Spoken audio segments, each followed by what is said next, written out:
Volet 3 de notre contre-enquête sur la mort de Vatel. Et cette fois, le témoin tient en 3 lignes. 3 lignes qui contredisent 350 ans de récit. Des 4 sources du dossier, c'est la plus brève et la plus complètement oubliée. Et pourtant, sur le papier, c'est le profil probatoire le plus solide. Son nom, Anne-Marie-Louise d'Orléans, duchesse de Montpensier, celle qu'on appelle la Grande Mademoiselle. Née en 1627 au palais du Louvre. Sa mère meurt en la mettant au monde. Son père, c'est Gaston d'Orléans, le frère de Louis XIII, Donc elle est la cousine germaine de Louis XIV. et la petite-fille de Henri IV. Par sa mère, elle est duchesse de Montpensier dès la naissance. Héritière du domaine le plus vaste qu'une famille princière non régnante ait possédé en France. On l'a dit, la plus riche héritière d'Europe. À sa majorité, oui. Et elle ne se mariera jamais. Il y a eu des projets, dont un avec Louis XIV lui-même, qui l'aurait faite reine, et un autre, beaucoup plus tardif, avec un cadet de Gascogne sans titre, qu'elle aimera. Aucun n'aboutira pour des raisons d'État. Et il y a cet épisode incroyable, pendant la Fronde. Elle a 25 ans, elle prend les armes contre la cour, et en 1652, c'est elle qui fait tirer le canon de la Bastille sur les troupes royales, sauvant pour quelques jours l'armée de Condé. Une princesse du sang qui canonne l'armée du roi. Mazarin aura ce mot, ce coup de canon a tué son mari. Comprendre. Avec ce geste, elle venait de ruiner définitivement ses chances d'épouser le roi. Et elle le paie comment? L'exil.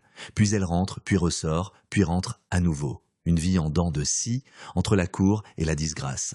Alors en avril 1671, à Chantilly, elle en est où? 44 ans, pleinement réintégrée. Et sa présence à la fête est précisément la preuve de cette réintégration. Le roi ne se déplace pas dans le château d'un prince qui aurait à ses côtés une cousine encore en disgrâce. Donc ce n'est pas une invitée quelconque. Princesse du sang, première par préséance. À ce rang-là, on ne peut rien lui cacher du déroulement d'un incident qui concerne la maison de son hôte. Et elle dort dans le château où l'événement se produit. Venons-en au texte. Qu'a-t-elle écrit exactement sur la mort de Vatel? Je te le lis en intégralité. Nous séjournâmes à Chantilly où il arriva un tragique accident. Un maître d'hôtel qui avait paru et qui était en réputation d'être un homme très sage se tua parce que monsieur le prince s'était fâché d'un service qui n'était pas arrivé à temps pour le souper du roi. C'est tout. C'est tout. Aucun dialogue, aucune mise en scène, pas de troisième coup d'épée, pas de déplacement nocturne, pas de petit pourvoyeur. Une cause directe énoncée comme un fait. Et cette cause, c'est là que tout se joue. Elle contredit la version dominante sur le seul point qui compte pour qualifier l'événement, le mobile. Chez Sévigné, on l'a vu au volet précédent, il y a cette grande scène de bienveillance princière. Condé qui monte en personne dans la chambre de Vatel pour lui dire que tout va bien, qu'il ne faut pas se fâcher. Et chez Montpensier? L'homme se tue parce que monsieur le prince s'était fâché. Pas de bienveillance, une colère. C'est exactement l'inverse. Là où Sévigné, qui n'était pas là, déploie une scène en 5 actes. Montpensier, qui était là, écrit 3 lignes. Et cette sobriété est le meilleur indice de fiabilité du dossier. Elle ne cherche pas à raconter un drame, elle mentionne un événement. Bon, passons là au crible des 4 questions. 1. Était-elle sur les lieux? Oui, et c'est établi.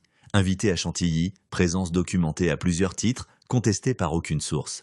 Elle n'a pas pu ne pas avoir vent de l'incident. 2. La nature du témoignage. Direct.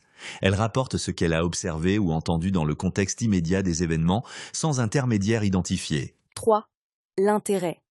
Elle avait une raison d'orienter le récit? Aucune d'identifiée. Ses relations avec Condé sont complexes. Elle a pris son parti pendant la Fronde, mais en 1671, elle est indépendante, fortunée, princesse du sang. Elle n'a rien à devoir à Condé, ni à Moreuil, ni à personne. Reste la 4e question, la qualité du texte. Et là, il y a une vraie difficulté. La seule du dossier. Ce passage vient de ses mémoires. Première publication imprimée, c'est 1730, 59 ans après les faits. Et la date exacte de rédaction du passage sur Vatel n'est pas établie avec certitude. Donc la version Sévigné, qui circulait dès 1671 en copie manuscrite, aurait pu déteindre sur son souvenir. C'est l'objection sérieuse. Mais regarde ce qu'elle implique. Si Montpensier avait été influencé par la version dominante, elle en aurait adopté les éléments. Or, elle dit explicitement le contraire de ce que Sévigné transmet. La contradiction devient la meilleure preuve de l'indépendance. Exactement. La contamination est peu probable précisément parce que les deux versions divergent sur l'essentiel. Alors, conclusion probatoire sur la source Montpensier?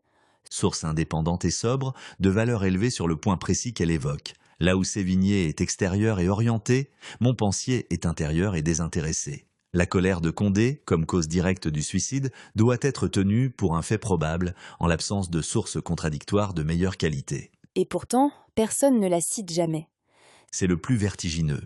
Dans l'édition de 1838 de ses mémoires, un éditeur ajoute en bas de page « Sa fin tragique est bien connue », en renvoyant, sans le dire, à la version Sévigné. Autrement dit, on lisait Montpensier à travers le filtre de Sévigné.